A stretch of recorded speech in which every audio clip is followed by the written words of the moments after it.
Baik, bismillahirrahmanirrahim. Assalamualaikum warahmatullahi wabarakatuh. Ketemu kembali dengan pembahasan soal matematika sebagai bahan untuk persiapan kalian untuk mengikuti ujian akhir di kelas 6 ya. Oke, baik. Ini penjelasannya ada 5 soal nanti yang akan saya bahas, akan saya kupas. Kemudian ada 4 soal yang harus kalian kerjakan dan dikirim ke WA seperti kemarin. Soal pertama. Sebuah akuarium dengan kapasitas 120 liter akan diisi air 3/4 bagian. Air tersebut dialirkan melalui selang dengan debit 15 liter per menit. Waktu yang dibutuhkan untuk mengisi akuarium tersebut adalah titik. Nah, kita ketahui bahwasanya volumenya, ya, volume akuarium itu adalah 120 liter. Otomatis ketika diisi air 3/4 bagian, berarti volume air dalam akuarium, volume airnya adalah 3/4 dikali dengan 120.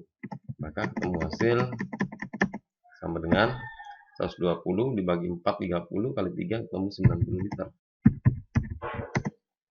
Kemudian informasinya yang berikutnya lagi, air tersebut alirkan melalui selang dengan debit 15 liter per menit.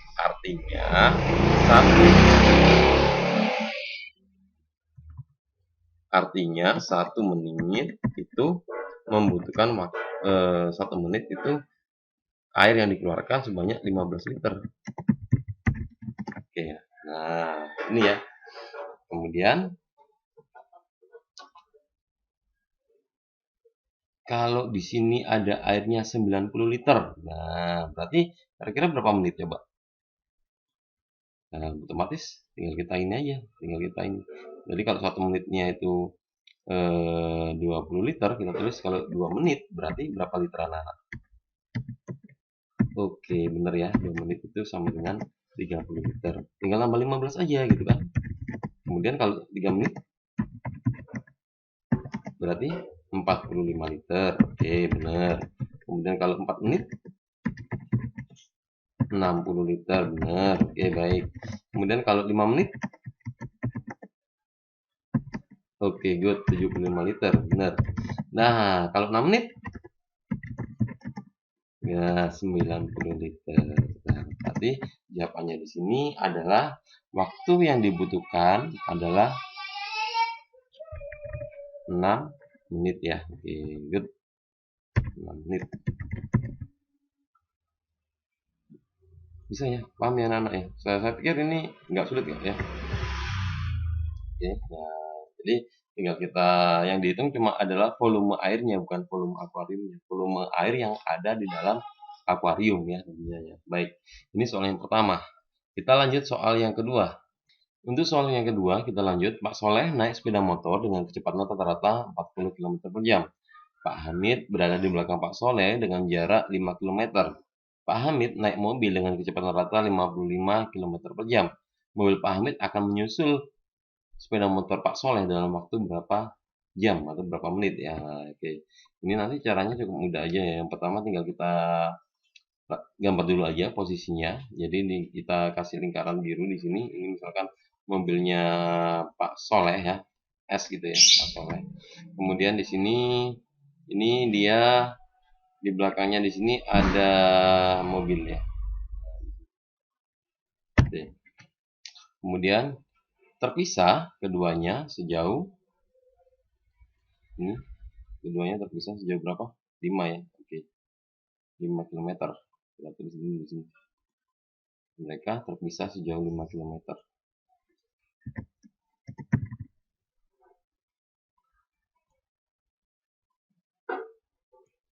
Oke.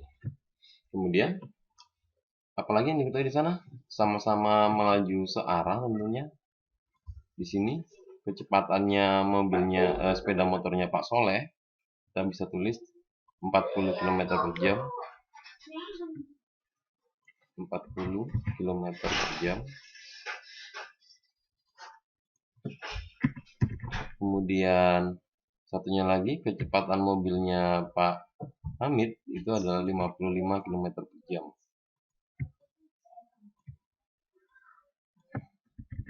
Nah, otomatis kalau kita simulasikan karena mobilnya Pak Hamid itu lebih besar kecepatannya daripada sepeda motornya Pak Soleh, otomatis akan menyalip sepeda motornya Pak Soleh pada suatu titik ya. Jadi keduanya ini akan bertemu di suatu titik. Oke, baik. Mereka akan ketemu di sebuah titik, misalkan di sini ya titiknya. Nah, ini dalam waktu berapa menit gitu kan ya. Otomatis kalau kita simulasikan secara matematis ya, kita gambar bebas dulu. Oke. Dari Pak Hamid di sini, dari Pak Hamid meluncur ke titik sini, di sini. Kemudian dari Pak siapa lagi namanya tadi? Pak Soleh dari titik sini ke sini. Oke. Itu kalau kita kurangkan jaraknya, jarak tempuh Pak Soleh gitu ya.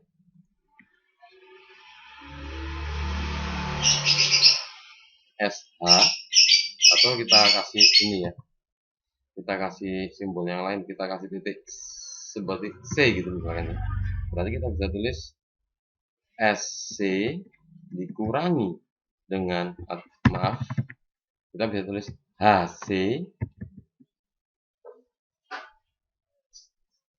dikurangi dengan SC. Jadi jarak tempuhnya ketika dikurangkan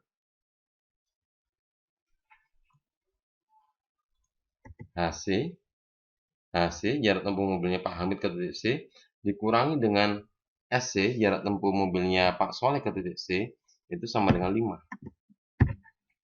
km. Nah, jarak itu kan kecepatan dikali waktu gitu ya. Maka kita bisa tulis 55T dikurangi dengan 40T itu sama dengan 5. Berarti 10T itu sama dengan 5, maka T waktunya adalah 5 dibagi 10. Berapa anak-anak? Iya, benar ya. 5 dikali 10, maka T-nya ketemu sama dengan setengah jam atau senilai dengan 30 menit. Nah, ini cara kerjanya anak-anak ya. Jadi mudah kok, nggak begitu sulit ya kalau secara kita artikan secara konsepnya gitu ya. Ya, bisa dipahami ya. Oke, kita lanjut lagi soal yang nomor 3. Seorang anak menggambar binatang. Panjang tubuh binatang dalam gambar adalah 7,5 cm. Jika panjang tubuh binatang sebenarnya 1,5 meter, skala yang digunakan anak tersebut adalah titik-titik. Ya. Nah, di sini berarti kalau skala itu kan satuannya harus sama ya anak-anak ya. Jadi skala itu kita bandingkan aja 7,5 cm dibanding dengan 1,5 meter. Nah, ini kan masih belum sama satuannya. Kita ubah, kita samakan dulu. 7,5 cm dibanding dengan meter kita turunkan ke senti, dia turun 2 kali, maka jadinya berapa?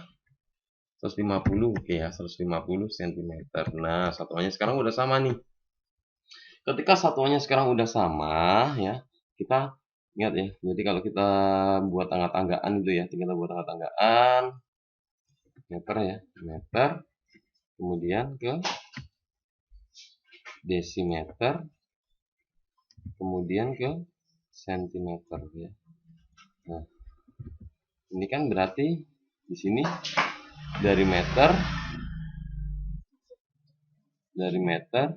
ini menuju sentimeter itu dia berapa kali turun? 2 kali turun ya. Oke. 1, 2. Sekali turun dikali 10 gitu ya. Berarti 2 kali turun, berarti di sini 1,5 dikali 100 ketemu hasil 150. Nah, sekarang kita sederhanakan angka perbandingannya. 7,5 cm ya, biar komanya hilang, maka kan dikali 10 kan, gitu kan. Nah, kita kali 10 aja semuanya. Jadinya 75 cm dibanding 1500. Kenapa? Kok jadi 1500? Karena semuanya dikalikan 10 gitu kan. Sehingga perbandingannya semuanya kita bagi 75, 1 dibanding 20. Ini adalah skalanya ya. Adalah skala. Oke. Oke, paham ya anak-anak ya? Saya lanjut lagi nih. Soal nomor 4. Kakek mempunyai sebuah kebun yang ditanami pohon rambutan, durian dan mangga. Mangga ya ini ya. Perbandingan luas kebun yang ditanami pohon rambutan dan durian, kita tulis dulu di sini. Rambutan dibanding dengan durian itu senilai dengan 7:4. Sedangkan perbandingan luas kebun pohon rambutan dan pohon mangga, nah, ini perbandingan yang kedua munculnya rambutan dibanding dengan mangga itu sama dengan 2:3 ya. Sehingga di sini jika luas kebunnya ditanami durian 1.600 gitu ya. Berarti luas kebun kakek seluruhnya. Nah, kita cari satu persatu nih di sini ceritanya nih. Pertama kita mulai dulu dari perbandingan durian dulu ya. Nah, karena yang diketahui durian di sini. Jadi di sini center durian sama dengan 1.600. Kan? Nah, berarti di sini tinggal kita tulis aja gitu kan. Saya kasih garis aja ya biar kalian bisa kalau ini terpisah gitu ya. Nah, saya kasih garis di sini. Oke. Kita tulis rambutan dibanding durian gitu ya. Itu sama dengan 7/4. Berarti di sini rambutannya kita cari dibagi duriannya 1.600 diketahui sama dengan 7/4. 1.600 kita pindahkan ke ruas kanan pembagian, maka menjadi perkalian 7/4 dikali dengan 1.600. 1.600 itu dibagi 4 bisa ya gitu ya. Berarti sama dengan ini kita coret gitu ya, karena bisa dibagi. Kita coret nih, coret gitu ya. Sama ini kita coret juga. Maka jadinya adalah 7 dikali dengan 400. Maka luas rambutan adalah 2.800 ya. Perbandingan yang berikutnya kita tulis adalah rambutan dibanding mangga. Itu senilai dengan 2/3 gitu kan. Nah, rambutannya berapa? 2.800 gitu kan. Per mangga itu sama dengan 2/3 gitu kan. Nah, kita balik keduanya berarti mangga per 2.800 itu sama dengan 3/2. Kenapa kok dibalik? Iya, karena yang dicari mangga gitu kan. Atau kalau nggak dibalik kalikan silang bisa ya. Nah, dari sini tetap mangga gitu ya. Mangga sama dengan 2.800-nya kita pindah 3/2 dikali dengan 2.800. Maka diperoleh hasil di sini 28 bagi 2 14 ya. Nah, sama dengan 3 dikali dengan 14 gitu ya. Maka hasilnya adalah sama dengan 24.200. Nah, kembali di sini nih. Yang ditanyain apa? Luas kebun seluruhnya berarti tinggal kita tambah berapa? Ini 1.600 ya, 1.600 itu kebun dari durian ditambah dengan 1.600 ini tadi gitu ya, ditambah dengan 2.800 ditambah dengan 4.200 ya. Berarti luas kebun seluruhnya kita tulis di sini aja. Luas kebun seluruhnya itu sama dengan bawahnya ya, bawahnya aja sama dengan 1.600 ditambah dengan 2.800 ditambah dengan 4.200, maka diperoleh hasil berapa anak-anak? 8.600 meter persegi. Oke ya, bisa dipahami ya. Oke, baik. Nah, pinter kok ya. Oke. Kita lanjut nomor 5 nih. Nah, keliling bangun berikut. Perhatikan di sini gambarnya. Hati-hati ya. Ini gambar apa? Ya, benar lingkaran ya. Di sini ada garisnya nih. Oke, baik. Di sini ada garis. Lihat garisnya di sini. Garisnya di sini putus-putus enggak? Tidak ya. Nah, berarti ini juga kita hitung. Ini kan namanya jari-jari. Jadi kalau di sini 14 ya, di sini juga sama 14 di sini. Ini juga sama 14 gitu. Sama 14 ini juga sama. Ya. Oke. Ini sama 14 ini juga. Nah, keliling bangun ini termasuk apa sih? Lingkaran berarti kelilingnya 2 di pi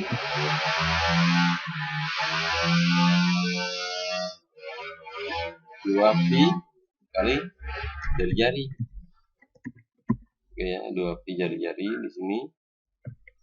Nah, tinggal masukkan sama dengan 2 pi-nya kita pakai 22/7 ya. Oke. Dikali dengan jari-jarinya 14. Nah, 7 dengan 14 bisa kita coret gitu ya. 7 dengan 14 bisa kita coret. Oke. Berapa? 2 ya. Oke, benar 2. Oke, baik. Kemudian jadi sama dengan 2 dikali dengan 22 dikali dengan 2. Berapa? 88 ya cm. Nah, hati-hati karena di sini garisnya penuh, maka kita masih nambahkan keliling seluruhnya, keliling total gitu ya, seluruhnya berarti sama dengan 88 ditambah 14 ditambah dengan 14, diperoleh hasil 88 ditambah 28 sama dengan 116 cm. Oke ya. Nah, seandainya ini garisnya putus-putus ya. Nah, ini garisnya putus-putus, maka 14-nya nggak usah ditambah. Jadi kita jalan dari titik sini, gitu ya. Nah, jadi perjalanannya nanti dari sini ke sini. Nah, ini sampai dengan ke sini gitu ya. Nah, sampai dengan ke sini. Ini adalah 88 cm. Kemudian kita lewat jalan yang lurus 14 ditambah 14 jadinya ketemu 116. Jelas ya anak-anak ya? Oke, baik. Baik, ini soalnya anak-anak ya. Jadi soal yang harus kalian kerjakan. Yang pertama, ayam mempunyai akuarium dengan volume 150 dm3. Jika ayam mengisi akuarium tersebut dengan air memakai selang yang debitnya 10 liter per menit, berarti 1 menit 10 liter gitu ya. Berapa menit waktu yang diperlukan ayah untuk mengisi akuarium sampai penuh? Ya. Lihat lagi pembahasan soalnya tadi ya. Yang nomor 2, skala peta adalah 1 dibanding 250.000. Jika pada peta dari kota P menuju kota Q adalah 12 cm, jarak kedua kota tersebut sebenarnya ialah titik-titik gitu ya. Nah, ini jadi nanti perbandingan skala petanya gitu ya. Tinggal nanti ditentukan jarak kota sebenarnya ya, gitu ya. Oke. Kemudian soal nomor 3, terdapat 3 kincir angin yang sedang berputar. Kincir angin A mampu berputar 840 kali dalam 2 menit. Kincir angin B gitu ya. Nah, ini saya kan aja lah biar enak ya. Biar jelas nanti perbandingannya ya. Kincir angin A mampu berputar 840 kali dalam 2 menit. Kincir angin B mampu berputar 1200 kali dalam 4 menit. Sedangkan kincir angin C, ini C ya, sorry ya, mampu berputar 1025 kali dalam 5 menit. Kincir angin manakah, gitu ya pertanyaannya, kincir angin manakah yang berputar lebih banyak dalam 1 jam? Apakah kincir angin A, B, atau C? Ya, oke, baik. Soal yang terakhir ketiga, nah disajikan bangun berikut ya. Tentukan keliling bangun yang diarsir gitu ya. Nah, di sini otomatis nanti kalian harus mencari terlebih dahulu gitu ya. Karena harus mencari terlebih dahulu di sini keliling dari jalan yang melengkung ini ya, dari lingkaran ini. Kemudian ini 56, panjang sisi segitiganya di sini, berarti di sini otomatis ini ya. Kalau di sini 56 berarti kan separuhnya di sini ya. Separuhnya di sini 28 ya. 28 gitu kan. Nah, berapa sisi miringnya? Nanti kalian gunakan persamaan Pitagoras gitu kan ya. Nah, bagaimana persamaan Pitagoras? Nanti lihat dulu bukunya ya. Nah, nanti sehingga diperoleh sisi miringnya. Ini berapa, otomatis miringnya yang di sini sama dengan yang di sini. Nanti tinggal jumlahkan saja.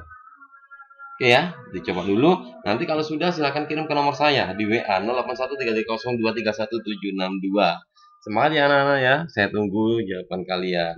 Sampai ketemu di kesempatan yang akan datang. Saya Ari. Wassalamualaikum warahmatullahi wabarakatuh.